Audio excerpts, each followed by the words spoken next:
Hi hello every one welcome to the fun life fun boys. நம்ம இன்றைக்கி எதை பற்றி பார்க்க போகிறோம்னா, நம்ம லாஸ்ட்டாக பார்த்த ட்ராமாவோட அடுத்த எபிசோட தான் பார்க்க போகிறோம். லாஸ்ட் எபிசோடில் என்னாச்சுன்னா, நம்ம ஹீரோயினை வந்துட்டு வேணும்னு ஹர்ட் பண்ணிட்டு இருந்தா ஹீரோ. அப்போ இருந்துட்டு ஒரு விஷயம் கேட்குறா, என்ன நீ உண்மையிலேயே லவ் பண்ணலையா அப்படிங்கிற மாதிரி கேட்கும்போது, அவன் வந்துட்டு ஒரு பிரேஸ்லெட் மாதிரி செஞ்சு போட்டிருப்பாள் பூவாலேயே, அதை வந்துட்டு கழட்டி தூக்கி எறிகிறான். அது மட்டும் இல்லாமல் அவளை யூஸ்லெஸ் அப்படின்னு சொன்னதில் அவள் ரொம்ப ஹர்ட் ஆகிட்டான். ஆக மொத்தத்தில் ஏதோ ஒரு விஷயத்துக்காக தான் நம்மள்ட்ட நடிச்சிருக்கான் அப்படிங்கிற ஒரு விஷயம் அவளை ரொம்ப பாதிக்க ஆரம்பிச்சிருச்சு. இதை எல்லாமே தன்னோட நாட்டு மக்களுக்காக தான் பண்ணுறான் அப்படிங்கிறது அவனுக்கு மட்டுமே தெரியும். அவள் கோச்சிக்கிட்டு போயிட்டா. தனியாக போயிட்டு ஹீரோயின் ஃபீல் பண்ணிகிட்டு இருக்கிறப்ப நம்ம ஹீரோட தம்பி தான் போகிறான். உன்னால தான் இவ்வளோ பிரச்சனையும், அவன் அந்த வந்துட்டு டார்க் டெவில் பிசாசுக்கிட்ட டீல் போடுறதுக்கு நீ தான் காரணம். இப்போ வந்துட்டு நீ இறந்து போனாலும் சரி, அவன் இறந்து போனாலும் சரி, அவனுக்கு ஒன்றும் ஆகாது அப்படிங்கிற மாதிரி நீ நினச்சிட்ருக்க. நீ இறந்து போயிட்டினா அவனும் இறந்து போயிடுவான். இதுக்காக தான் நான் அந்த வாளை கொண்டு வந்தேன். அந்த வாளால் உன்னை நீயே சாக்ரிஃபைஸ் பண்ணிக்கிட்டினா அவன் இறக்காமல் இருப்பான், அந்த சாபமும் நீங்கிடும். அதுக்காகத்தான் நான் இப்படி பண்ணேன். நீ ஏன்னா என்னை புரிஞ்சிக்க மாட்டேங்கிற அப்படிங்கிற மாதிரி சொல்லும்போது, அப்போது நான் சாக்ரிஃபைஸ் பண்ணால் அவனை காப்பாற்ற முடியுமா அப்படிங்கிற ஒரே ஒரு வார்த்தை மட்டும்தான் கேட்குறா.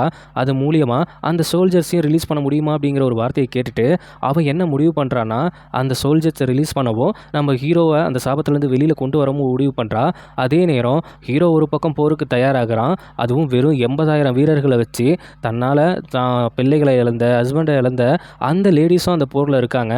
அதே நேரம் நம்ம சாச்சுவானும் போருக்கு ரெடி ஆகிட்டு அவன் வந்துட்டு 2,00,000 வீரர்களை கூட்டிகிட்டு வந்திருக்கான். எப்படி இருந்தாலும் ஹீரோவுக்கு பவரும் இப்போதைக்கு அவ்வளோக்கு இல்லை. அதே நேரம் ஹீரோட தம்பி வந்துட்டு ஹீரோனை தனியாக கூப்பிட்டு போயிட்டு அந்த வாளை கொடுத்து அவளை வெட்டிக்கிறதுக்கு வைக்கிறதுக்காக ட்ரை பண்ணிகிட்டு இருக்கான். அவன் மறுபடியும் கேட்குறா, இதனால் அவன் ஃப்ரீ ஆகிடுவான்ல, அந்த உறைஞ்சி போன அந்த வீரர்களும் ஃப்ரீ ஆகிடுவாங்களேங்கும்போது கண்டிப்பாக அப்படிங்கிற மாதிரி அவன் வந்துட்டு அவனை மேனிப்புலேட் பண்ணிகிட்டு இருக்கான். இங்கே சாச்சுவான் ஒரு பக்கம் போருக்கு ரெடியாக அவன் வந்து நிற்கும்போது ஹீரோவும் வந்துட்டு அந்த டார்க் ஆவியோட டீல் போடுறான். அவன் வந்துட்டு என்ன சொல்கிறான் அப்படின்னா, அந்த வீரர்களையும் ரிலீஸ் பண்ணி விட்டு அவங்கள வந்துட்டு கண்ணுக்கு தெரியாத வீரர்களாக மாற்றுறேன், அதுவும் 10,00,000 வீரர்களாக மாற்றி கொடுக்குறேன் அப்படிங்கிற மாதிரி சொல்லும்போது அவனும் அந்த டீலை ஒத்துக்கிட்டு டார்க் ஆவியை தான் உடம்புக்குள்ளே ஏற்றிக்கிட்டு அந்த தீய சக்தியை அந்த வீரர்களை ரிலீஸ் பண்ணுறதுக்காக அவன் ட்ரை பண்ணிட்டு இருக்கிற நேரம் இங்கே ஹீரோயினை வந்துட்டு நம்ம ஹசி சிட்டி தலைவர் வந்துட்டு தூக்கிட்டு போயிட்டான். செம்ம கடுப்பாயிட்டு ஹீரோட தம்பியும் அவன்கிட்ட போயிட்டு இந்த மாதிரி டீல் போட்டேன், நமக்கு இனிமேல் ஹெல்ப் தேவையில்லை அப்படின்ட்டு அவன் அந்த சீலை உடைக்க பார்த்துட்டு இருக்கான். சிறிகள் உண்டாக்குன சீலை. அங்கே பார்த்தா ஹசி சிட்டி தலைவர் வந்துட்டு ஹீரோனை தூக்கிட்டு போனோடனே அவளுக்கு தெரிஞ்சிடுச்சு, என்ன உன்னால் எதுவும் பண்ண முடியாது, 30,000 வருஷமாக உன்னை நான் தேடிட்டு இருந்திருக்கேன், என் கண்ணில் நீ சிக்காமல் இருந்திருக்கேன், இந்த விஷயத்தில் நான் என்னோட விஷயத்தை நான் பயன்படுத்திக்கணும்ல அப்படின்னு அவன் சக்தியை பயன்படுத்தி அங்கே அவளை அட்டாக் பண்ணிகிட்டு இருக்கான். இங்கே ஹீரோ வந்துட்டு அந்த தீய சக்தியோட டீல் போட்டு அந்த சக்தியை பயன்படுத்தி அந்த வீரர்களை ரிலீஸ் பண்ண பார்த்துட்டு இருக்கான். அவங்க ரிலீஸ் பண்ணவும் இங்கே ஹீரோயினை அட்டாக் பண்ணவும் அந்த ஜிலான் சீல் அந்த சாபம் ஆக்டிவேட் ஆகி அங்கே ஹீரோயின் கஷ்டப்பட இங்கே ஹீரோவுக்கு அது புரிய வருது. அவன் அப்படியே கீழே விழ ஆரம்பிக்கிறான். ஏதோ அவளுக்கு ஆபத்து அப்படிங்கிறது அவனுக்கு நல்லா தெரிஞ்சு போச்சு. அவன் அப்படியே பறந்து போயிட்டுருக்கான். அப்படி பறந்து போயிட்டுருக்கும் பொழுது இன்னொரு ஆள் வந்துட்டு நம்ம ஹசி சிட்டி தலைவரை அட்டாக் பண்ணுறாங்க. அது யாருன்னா நம்ம சாச்சுவான் தான். ஹீரோயின் அங்கேருந்து தொப்புக்கட்டின்னு கீழே விழுறா. அந்த நேரத்தில் அவள் வச்சிருந்த வாளும் அங்கே இருந்துட்டு தூரத்தில் போய் விழுந்து 2 உடஞ்சிருது. இப்போது சாச்சுவானுக்கும் ஹசி சிட்டி தலைவருக்கும் பயங்கரமான சண்டை நடக்குது. அதே நேரம் அங்கே ஹீரோவும் ஹீரோனுக்கு ஏதோ ஆபத்து அப்படின்னு தெரிஞ்சுக்கிட்டு அப்படியே பறந்து வர பார்க்குறான். ஆனால் அவளால் முடியல. ஏன்னா இவ அடிபட்டிருந்தாலும் அங்கே அவனுக்கு அது ரிஃப்ளெக்ட் ஆகும்ல. அதே மாதிரி இங்கே இவ கஷ்டப்பட அவனுக்கு அங்கேயும் கஷ்டப்பட்டுட்டு இருக்கான். இவ எப்படியாவது இந்த விஷயத்த முடிச்சு வைக்கணும், அது நம்மளால் மட்டும்தான் அப்படி முடியும் அப்படின்னு நினச்சிக்கிட்டு அந்த உடஞ்சி போன வால் பக்கத்தில் போயிட்டுருக்கா. அங்கே பார்த்தா 2 கிளானும் செம்மையாக சண்டை போட்டுக்க ஆரம்பிக்கிறாங்க. ஒருத்தர் மாற்றி ஒருத்தர் வெட்டிக்கிட்டு அவங்க சாக்ரிஃபைஸ் பண்ணுறதை விட நம்ம டைலானை தான் வெட்டி சாய்ச்சி எறிகிறாங்க. அவ்வளோ அங்கே இருக்கிற லேடிஸ் எல்லாம் வெட்டி தெரிகிறா. இந்த மாதிரி ஒருத்தங்க வெட்டிக்கிட்டு அந்த இடத்துல வெறும் பொணங்கள் மட்டும்தான் இருக்குது, வேறு எதுவுமே இல்லை. அதே நேரத்தில் இங்கே ஹீரோ தடுமாறி வந்துட்டுருக்கான். சாச்சுவானும் ஹசி சிட்டி தலைவரும் அவன் முகமுடியை கழட்டிட்டு சொல்கிறான். அப்பயும் சாச்சுவான், பைத்தியக்காரத்தனமாக பண்ணிகிட்டு இருக்காத, இப்போவே இதை கைவிட்டுடுங்கும்போது இவ்வளோ நாள் நான் காத்து இருந்த விஷயம் அது ஒன்றுக்கு மட்டும்தான், அது நடக்காமல் இருக்கும்போது நான் சும்மா இருக்க முடியும் அப்படிங்கிற மாதிரி 2 பேரும் பயங்கரமாக அடிச்சுக்க ஆரம்பிக்கிறாங்க. இங்கே ஹீரோயினை தேடி வந்துட்டுருக்கா. அவளும் கையில் வாழை எடுத்துகிட்டு அந்த உடஞ்ச வாழை அதை எடுத்தது மட்டும் இல்லாமல் அந்த உடஞ்ச பீஸை வச்சு தன்னோட வயிற்றில் அப்படியே சொருகி தன்னைத்தானே அங்கே சாக்ரிஃபைஸ் பண்ணிக்க பார்க்குறா. இது அங்கேருந்து வந்த ஹீரோ அப்படியே பார்க்கும் பொழுது அவன் நிலைமை எப்படி இருக்கும்னு யோசிச்சு பாருங்களேன். அவளுக்கு எதுவுமே ஆகிடக்கூடாது அப்படின்னு தான் தன்னோட காதலையும் மறைச்சி இந்த அளவுக்கு ஒரு முடிவு எடுத்திருக்கா. அப்போ தான் அவள் வந்துட்டு அவங்களோட மாஸ்டர் இருப்பாங்கள்ல, அவங்கக்கிட்ட ஒரு வார்த்தை கேட்டிருப்பா. லவ்வுங்கிறது இந்த கிளான் விட்டு கிளானு அதெல்லாம் எப்படி வருது அப்படின்னு கேட்கும்போது, லவ்வுங்கிறது எதையுமே எதிர்பார்க்கவும் பார்க்காது, அது இந்த கிளானா அந்த கிளானா அப்படிங்கிறதையும் பார்க்காது, அது மனசு சம்மந்தப்பட்ட ஒரு விஷயமா அப்படிங்கிற மாதிரி அவங்க சொல்லியிருப்பாங்க. அந்நேரத்துக்கு அது நம்ம ஹீரோயினுக்கு புரிஞ்சிருக்காது. இது எல்லாமே பண்ணுது ஹீரோவோட மேலே வச்சிருந்த அந்த லவ்வுக்காக தான். அவள் தன்னைத்தானே குத்திக்கிட்டு சாக்ரிஃபைஸ் பண்ணதுக்கு அப்புறம் அதிலிருந்து வர அவளோட காடஸ் சக்தி அவளை அப்படியே மேலே பறக்க வச்சு, அவளோட இதுவே எப்படி அவள் பிளட்டு பட்டாவே அங்கே இருக்கிற விஷயம்லாம் உயிர் தெழும்ல, அந்த செடியெலாம் உயிர் தெழுதுல, அதே மாதிரி இவளுக்குள்ளே இருக்கிற சக்தி அந்த போர்க்களத்து மேலேயே அப்படி பனி மாதிரி பெய்யுது. அந்த பனி மாதிரி பேய பேய அங்கே இறந்து கிடக்கிற ஒவ்வொருத்தரும் உயிரோடு திரும்பி வராங்க. இதை நம்ம மாஸ்க் மேனும் பார்த்துட்டு இது நடக்கவே கூடாது, நான் எதிர்பார்த்த விஷயம் கிடைக்கவே கிடைக்காது அப்படின்ட்டு அவனும் அங்கே போகிறான். சாச்சுவானும் இதை பார்த்துட்டு சாக்ரிஃபைஸ் பண்ணிட்டாலோ அப்படின்ட்டு நம்ம ஹீரோயினை காப்பாற்றணும் அப்படிங்கிறதுக்காக அவனும் ஓடுறான். இங்கே இருக்கிற எல்லாமே உயிர் தெழுந்து வராங்க.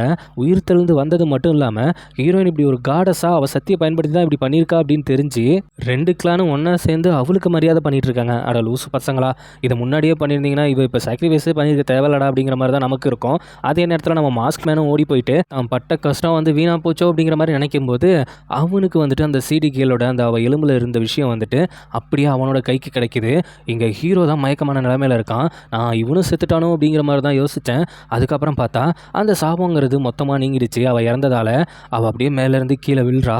போயிட்டு தாங்கி பிடிச்ச உடனே நான் அந்த சன்லைட்டை நான் பார்க்கணும், சூரியன் இருக்கிற மாதிரி என்னை கொண்டு போ அப்படிங்கிற மாதிரி சொல்கிறா. அவனும் அந்த கத்தி மேலே ஏறி நின்று சூரிய வெளிச்சம் படுற மாதிரி அப்படியே நிற்கான். அவன் ஒரு மாதிரி அழ ஆரம்பிச்சிடுறான். சாச்சுவனுக்குலாம் என்ன பண்ணுன்னு தெரியல. இங்கே எல்லாரும் ஒவ்வொரு விதத்தில் ஒவ்வொரு விஷயத்தில் பெனிஃபிட் அடைஞ்சிட்டாங்க. அங்கே இருக்கிற வீரர்களும் வந்துட்டாங்க, அங்கே இருக்கிற இறந்து போன மக்களும் வந்துட்டாங்க. அது மட்டும் இல்லாமல் மாஸ்க் மேன் அவன் இவ்வளோ நாள் ஆசைப்பட்ட விஷயமும் அவனுக்கு கிடச்சிருச்சு.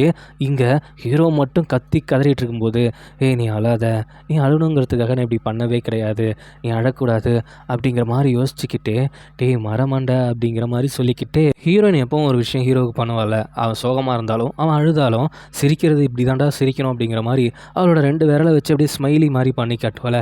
அப்படி பண்ணி காமிச்சிட்டு, டே நீ எப்போவுமே இப்படியே சிரிப்போடையே இருக்கணும் அப்படிங்கிற மாதிரி சொல்லிவிட்டு அவனோட கைகள்லேயே அப்படி இறந்து அப்படியே மறைஞ்சு போகிறான். தான் மேலே அவ்வளோ கோவம் அவனுக்கு. இதுக்கப்புறம் என்னடா பண்ணுவான் அப்படின்ட்டு கத்தி கதறி அழுதுகிட்டு தன்னோட கோவத்தை அந்த மண்ணு மேலே காமிக்கிறான். போட்டு கையாலேயே போட்டு குத்திக்கிறான். குத்துனதுக்கு அப்புறமும் அப்படியே அவன் மயக்கம் போட்டு விழுறான். அங்கே கட் பண்ணி ட்ராகனை தான் காமிக்கிறாங்க. ட்ராகன் வந்துட்டு இந்த போரில் தலையிடவே கிடையாது. அவன் மயக்கம் போட்டு விழுந்தான்ல, அதுக்கப்புறம் ஜூலி தூக்கிட்டு போனதோடு சரி, அவனை வந்துட்டு ஒரு காட்டுக்குள்ளே வச்சுருக்கா. போரும் நடந்து முடிஞ்சிருச்சு. 2 கிளானை இனிமேல் 1,00,000 வருஷத்துக்கு சண்டை போட மாட்டோம் அப்படிங்கிற மாதிரி ஒரு முடிவு எடுத்துட்டாங்க.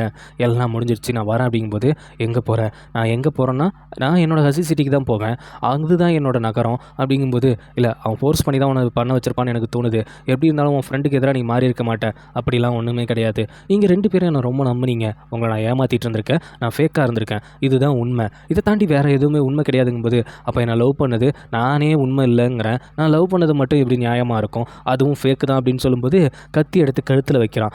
ஓகே, நீ என்னை கொண்டுட்டினா உன்னோட கில்ட்டு ஃபீல் சரியாயிடுமா? நீ என்னை கொண்டுட்டினா என்னோட கில்ட்டு ஃபீல் தான் சரியாகும், இனிமேல் நமக்குள்ளே எதுவுமே கிடையாது, எதுவுமே இல்லை, நான் நடிச்சுக்கிட்டு மட்டும்தான் இருந்தேன் அப்படிங்கிற மாதிரி சொல்லிவிட்டு அவன் அங்கேருந்து கிளம்பிடுறா. ட்ராகன் பயலுக்கு என்ன பண்ணுறதுனே தெரியல. அங்கே கட் பண்ணி நம்ம மாஸ்க் மேலே தான் காமிக்கிறாங்க. அவன் ஃப்ளூட் வாசிச்சிட்ருக்கான். அங்கே சீரிகள் உயிர் தெழுந்து வராங்க. அவங்களுக்கே ஆச்சரியமாக இருக்குது, நான் உயிரோடு இருக்கானா அப்படிங்கிற மாதிரி. ஆமாம், நம்ம எங்கே இருக்கோம்? போர் நடந்துச்சா? போர்லாம் நடந்துச்சு மாஸ்டர், அதுக்கப்புறம் யாரையும் டிஸ்டர்ப் பண்ண வேணாம் அப்படிங்கிற மாதிரிட்டு நம்ம தனியாக வந்துட்டோம் அந்த மூங்கில் காட்டுக்குள்ளே அப்படிங்கிறப்ப அவளுக்கான அந்த ஞாபகங்கள் வந்துக்கிட்டே இருக்குது. நீ சொல்கிறது உண்மைதானா அப்படிங்கும்போது, என்ன நீங்கள் நம்ப மாட்டீங்களா அப்படிங்கிற மாதிரி சொல்லி சமாளிச்சிட்டு இருக்கான். அவன் அவங்களுக்குன்னே ஒரு உலகத்தை உருவாக்கி அதுக்குள்ளே அவங்கள அப்படி கொண்டாந்து வச்சுருக்கான். உண்மையான நடந்த விஷயங்கள் எதுவுமே அவங்களுக்கு தெரியாத மாதிரி, ஆனால் அவங்க உயிரோடு வந்துட்டாங்க ஆசைப்பட்ட மாதிரி. இங்கே பார்த்தா ஹீரோ கண் முழிக்கிறான் ஒரு இடத்துல. எங்கன்னு பார்த்தா நம்ம ஹீரோனோட இடத்துல கண் முழிக்கிறான், அதுவும் ஹீரோனோட மடியில். அவனுக்கே ஆச்சரியமாக போகுது, நீ உயிரோட இருக்கியா அப்படின்ட்டு. ஆமாண்டா, நான் உயிரோட தான் இருக்கேன், ஏன் இப்படி பார்க்குற அப்படிங்கிற மாதிரி கட்டி பிடிச்சிக்கிறா. கட்டி பிடிச்சிக்கிறது மட்டும் இல்லாமல் அதுக்கப்புறம் 2 பேரும் ஜாலியாக சேர்ந்து சமைக்கிறாங்க. அங்கே பூக்கள் பறிக்கிறாங்க, பூக்களுக்கு தண்ணியெலாம் ஊற்றிக்கிட்டு இருக்காங்க. 2 பேரும் பனி பெய்கிறப்ப கட்டி பிடிச்சிக்கிட்டு தன்னோட லவ்வை டெவலப் பண்ணி ஒரு ஹஸ்பண்ட் அண்ட் ஒய்ஃப் மாதிரி அந்த இடத்துல அப்படி வாழ்ந்துட்டு இருக்காங்க. ஒவ்வொரு செகண்டும் நாம எப்படி வாழணும் அப்படிங்கிற மாதிரி ஒரு சில ஆசைகள் இருந்திருக்கும்ல, அப்படியெல்லாம் இவங்க 2 பேரும் வாழ ஆரம்பிக்கிறாங்க. எனக்கே ஒரு சின்ன டவுட் வந்துருச்சு இந்த செகண்ட்ல. என்னடா அவ இறந்துட்டா, இவனும் மயக்கம் போட்டு விழுந்துட்டான். கண் முழிச்சு பார்க்கும்போது இவ மடியில இருக்கான். 2 பேரும் அவ்வளோ சந்தோஷமா இருக்காங்க. இது எந்த இடம்டா அப்படிங்கிற மாதிரி நானே யோசிக்க ஆரம்பிச்சேன். அதுக்கப்புறம் தான் காமிக்கிறாங்க, ஹீரோ இன்னும் மயக்கத்துல தான் இருக்கான். அவன் மனசுக்குள்ள இருக்கிற ஆசைகளோடையும் அவனோட இதய துடிப்போடையும் இப்படி ஒரு இல்யூஷன்ல அவன் உள்ளுக்குள்ளேயே ஹீரோயினோட வாழ்க்கையை வாழ்ந்துகிட்டு இருக்கான் அப்படிங்கிறதோட இந்த எபிசோட முடிக்கிறாங்க. இதுக்கப்புறம் என்ன ஆக போகுதுங்கிறத நம்ம அடுத்தடுத்த எபிசோட்ல பார்ப்போம். இந்த எபிசோடு உங்களுக்கு எப்படிப்பட்ட ஃபீலை கொடுத்துச்சு அப்படிங்கிறத நீங்கள் கண்டிப்பாக கமெண்ட்டில் சொல்லுங்கள். என்னோட வீடியோ உங்களுக்கு பிடிச்சிருந்தா லைக் பண்ணுங்கள், ஷேர் பண்ணுங்கள், சப்ஸ்கிரைப் பண்ணுங்கள், நோட்டிஃபிகேஷன் பெல் பட்டனை மறக்காமல் கிளிக் பண்ணுங்கள்.